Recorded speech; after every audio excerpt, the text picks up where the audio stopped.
was a fiend before I became a teen. I felt the microphone instead of cones for ice cream. Music working daily, so hip-hop was originated. Spinning like pieces of puzzle, complicated. Cause I grab the mic and try to say that slow. Try to take it and say that I'm too small. Cool, cause I don't get upset. I kick a hole in the speaker full of love that I did. And I trapped to the lab without a mic to grab. So then I add all the rhymes I had. One after the other one, then I make another one. Another to just the opposite and accident brothers done. I get it straight like I feel for nicotine, but I don't need a cigarette. Know what I mean, know what I mean. Raging, ripping up the stage and don't it sound amazing? Cause every rhyme's made Lord, cause it's sort of an addiction. Magnetized, mixing, focus, vocabulary, and verses that start in. The mic is a adrenal, volcanoes erupted, rhymes overflowing, gradually growing. Everything is written in the code so we can coincide. My thoughts are guided. 48 tracks to slide, invisible microphone feed, run rock, spread the word. Cause I'm N-E-F-F-E-C-T, a smooth operator operating correctly. But back to the problem, I gotta have it. You can't solve it. Still ain't right, the prescription is a hype. One thing that I love about hip-hop is real creativity. Somebody that can rap about rapping. Somebody that can rap about anything besides killing somebody. Because I'm gonna tell you something, if you killed that many people that you said you killed on that ride, you would have been where I was at. And that was in the penitentiary. I did 5 years in the penitentiary and I saw a lot of killers. And they all had one thing in common. They wanted to go home, but they couldn't. I got a buddy that I bidded with named Lee A. Smith. Well, Mr. Smith, you can look him up on Illinois Department of Corrections so you know when I tell you to be truth. Lee A. gave his brother 1,000 years. How you get somebody 1,000 years? 1,000? That means if he died and the Lord bring him back to life, guess what? He's going right back to the penitentiary.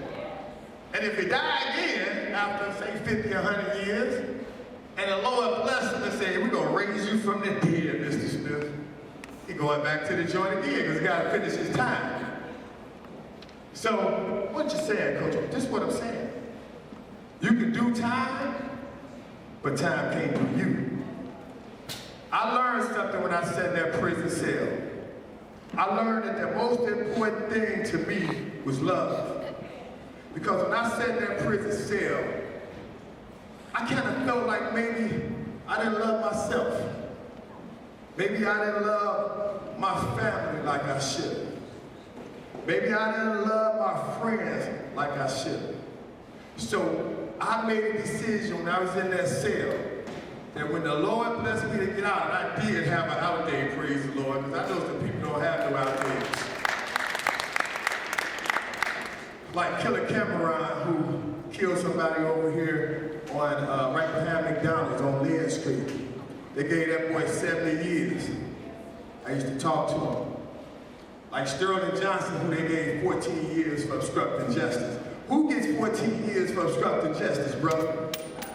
I never saw nobody get 14 years for obstructing justice.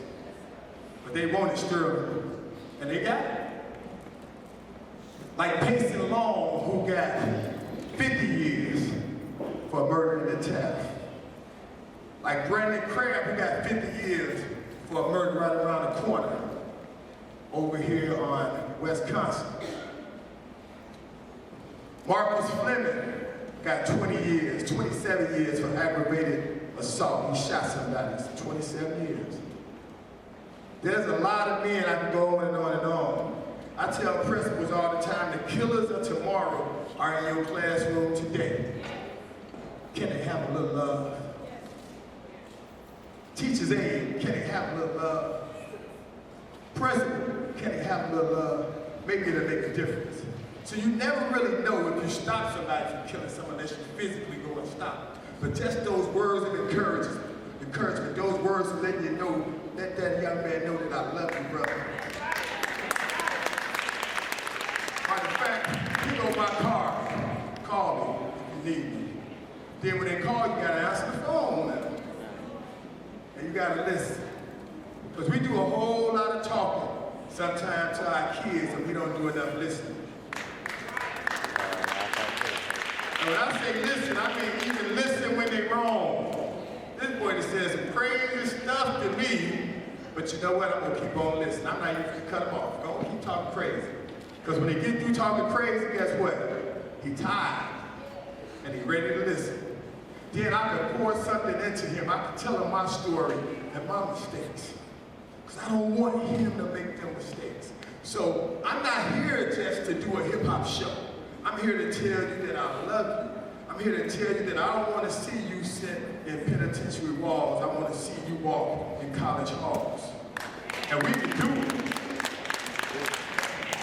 But we got to use certain vices to get them to listen to us. And hip-hop is one of those vices. They love hip-hop. But see, I know what real hip-hop is, because it didn't start as hip-hop. See, they just commercialized it and used that phrase hip-hop because they wanted to sell to suburban. What it really was rap. And why was it rap? It was rap because the Cool Brothers could rhyme. They could rap on the corner. And they was really rapping about what was going on in their life. They was really rapping about what they were in pain about. They were really rapping about the issues that affected their life. But then we had to have fun too, because, you know, we black people, we had to learn how to use music as a way to make us feel good. All the slaves did some singing in the fields. They did some singing, yeah, they sung, sometimes just to make help themselves make it through the day. And they sung to help themselves feel good because of the situation they were in. But then they also sung to send messages. So Mr. Bob and Mr. Rob didn't know what they was talking about. So don't let your history be a mystery. See, you gotta learn about black history. You learn about every other form of history. And guess what? You're gonna respect those people. You're gonna respect their grind. See, everybody, we wanna shine, right? Everybody wanna shine. We shine. We wanna shine, right? We wanna look good. We wanna have on the Jordans and all that. And that's great. But we gotta shine in here. You gotta let your heart shine. Young people, sometimes people say stuff to you and they try to make you feel bad. And that's why we started rap, so that we can make ourselves feel good. See, I'm gonna show you what I mean. Because it's important that when God gives you an ability, you take responsibility for that ability. And that means practice. That's right. You gotta practice. You gotta get in that mirror and you gotta mess up in that mirror, and then you're gonna get right in that mirror, and then you'll be able to be up here. And you'll be able to do like, one day when I was chilling in Kentucky, fried chicken, just minding my business, eating food that's finger licking. Some dude walked in, looking strange and kind of funny. Went up to the front with the menu and his money. He didn't walk straight, kind of side to side. He asked his old lady, yo, is this Kentucky Fried? The lady said, yeah, smiled, and he smiled back. He gave a quarter and his order, small fried Big Mac. You be illin'. This brother in Kentucky Fried Chicken asked him for a small fry and a Big Mac. Is he illin', Grandma? He illin'. Well, one thing about it, young man, when you sit down and you write your rap, you gotta do it. You gotta do it. You hear me? You gotta do it. I'm gonna tell you why. The reason you gotta do it is because growing up is a heck of a job. The pay is good, but the work is hard. Sometimes you feel like you wanna quit, but that's when you remember this. Ain't nothing new under the sun. What you're doing now already been done. Fifth period, I did the same as you. I used to play cards in the lunchroom too. I used to cut class, hang out in the hall, tip my hat to the side, go play in the wall.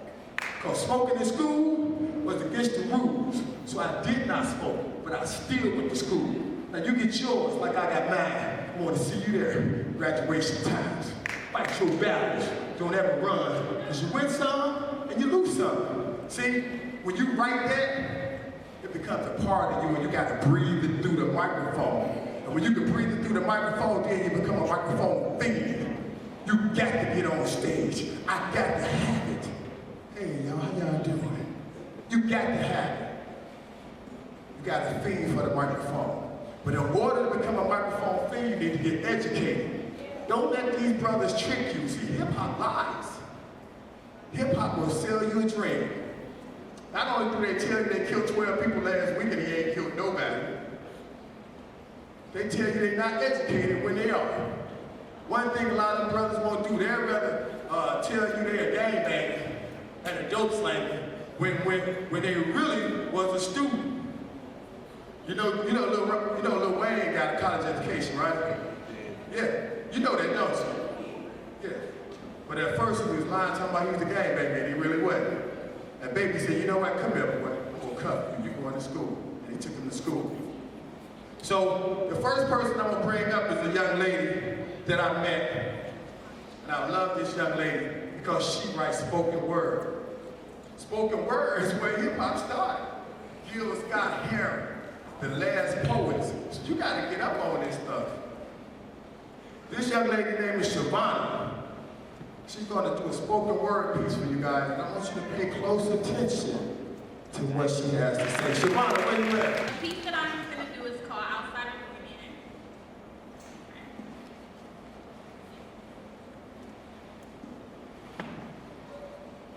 See, there's no way I can sympathize with the hurt that they feel inside because I've never been put in that position. So who am I? I'm just an outsider looking in from all directions, trying to learn from their progressions. And from my perception, I see no words to describe a broken heart. No words to describe a mother's pain. Hurt that she feels her daughter has been dealt the same cards that she once had. Got her mad and upset. She curses herself because she looks in her daughter's eyes, and within those eyes, she sees herself. And although a beautiful portrait, she wanted nothing more than her children to be better than herself, disappointed in herself. Hurt because she feels there's no one else to blame but herself. She lowers her head and closes her eyes, and after a quick prayer, she soon realized that inside is a God-fearing, wise, strong black woman that resides in herself. Looking back at her daughter, she knows that in due time the same qualities will be installed in her daughter's flesh. But these are only words from an outsider looking in. And looking in Big Sis' direction, and from her perception, she feels as though she's failed as Little Sis' protection. And she wishes there's something she could have did, or maybe there's something she shouldn't have did.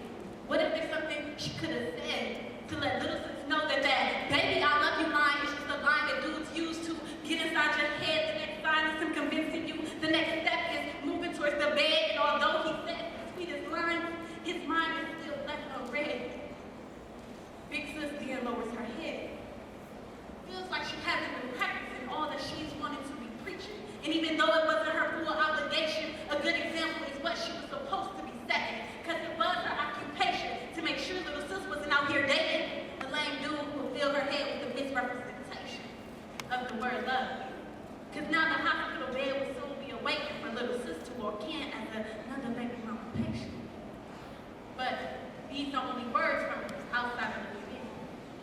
Now looking in Little Sis' direction, and from her perception, it all has me thinking, this wasn't supposed to happen to me. How could this be? I guess I should have listened to them when they told me 1 + 1 can sometimes equal 3, not 2. And I can't take the hurt I'm putting my mom through. My family's disappointed. I don't know ever making it right. And every step that I take, I'm moving further from the light. The immaturity in me, even a blind man can see that I'm not mentally, physically, financially capable of raising a little me. But don't pray for me. Pray for my unborn seed and what it's likely soon to be. But once again, these are only words from an outsider looking in. Now imagine how this becomes my reality. Thank you. That's creativity right here.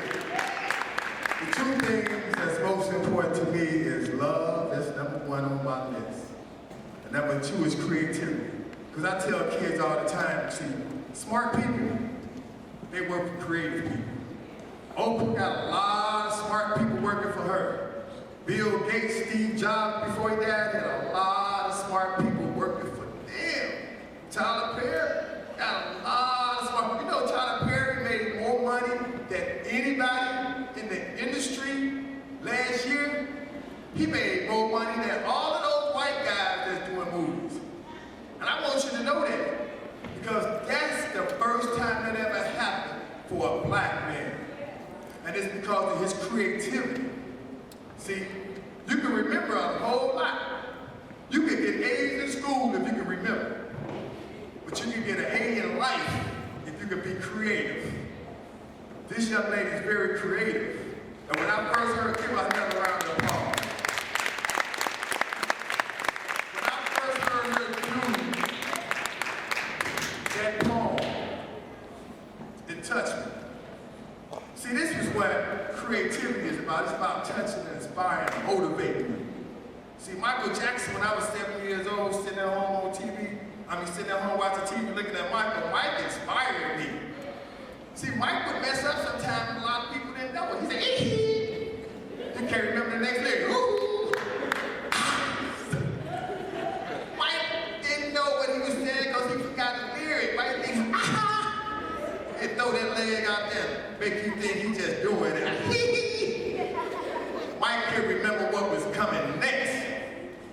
You know how I know? Because I did it when I was performing in Chicago many years ago.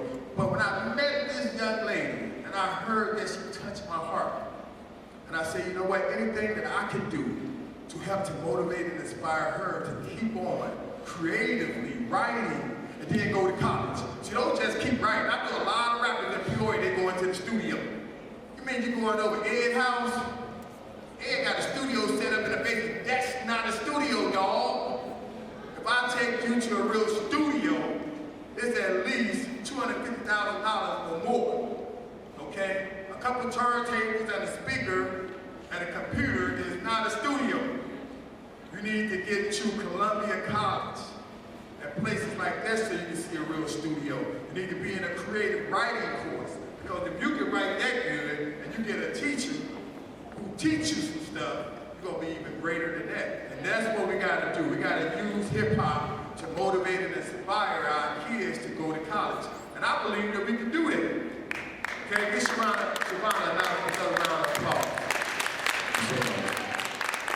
It's important that we teach our young people right, because they see so much wrong. You know, and especially important, I was at the Mike Epps show, and one thing that Mike Epps said that, anybody else was there at the Mike Epps show? My son was with me, yeah. Mike Epps said at the end of his show that it's important that black men that used to be gangsters reach out to the young black men that's gangsters now and let them know what'll happen if you keep being gangster. Because I tell people all the time, gangster ain't gangster, gangster is violence. So if you tell me you're a gangster, you're basically telling me that you're violent and that you'll kill me if you can, or anybody in my family or any of my friends. That's basically what you tell me if you tell me you're a gangster. Because that's what gangsters do. Gangsters kill people. And I want kids to know you don't want to be gangster. What you want to be a wankster, like 50 said, before you be a gangster. At least wanksters don't go to jail. Wanksters can go to college and get educated and have money. Okay, it's better than being a gangster and go to the penitentiary or to the graveyard, because that's where gangsters go. I want all y'all to know, gangsters go to penitentiary and the graveyard. How many of y'all want to go to college? That's right. Everybody should want to go to college. How many of y'all want to get paid to be able to shine with legal money? That's right. To be able to shine. Go to college. Okay? You'll be able to get your hair done when you want to get your hair done. You'll be able to go buy some Jordans when you want to buy some Jordans. You'll be able to walk like you want to walk. You know why? Because don't nobody have to give you nothing. You pay for your own stuff. You can walk any way you want to walk. Any way you want to walk, if you can pay for your own stuff. You can go back to Mickey D's when you want to. You can go in Popeyes. I love Popeyes, y'all. You go to Popeyes and kick it and buy what you want.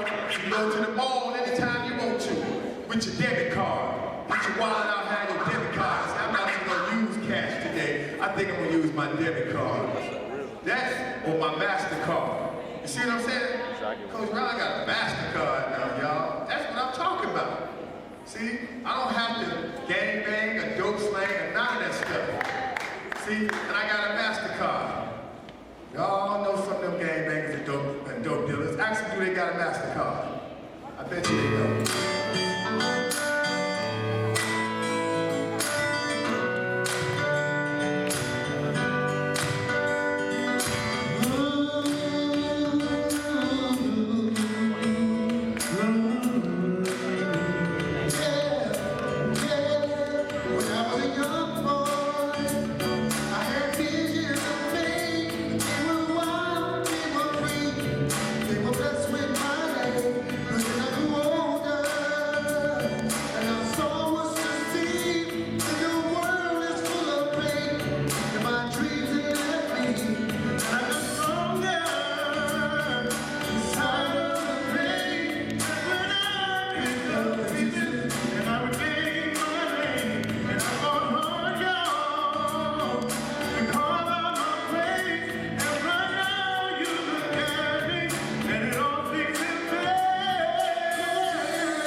Thank you.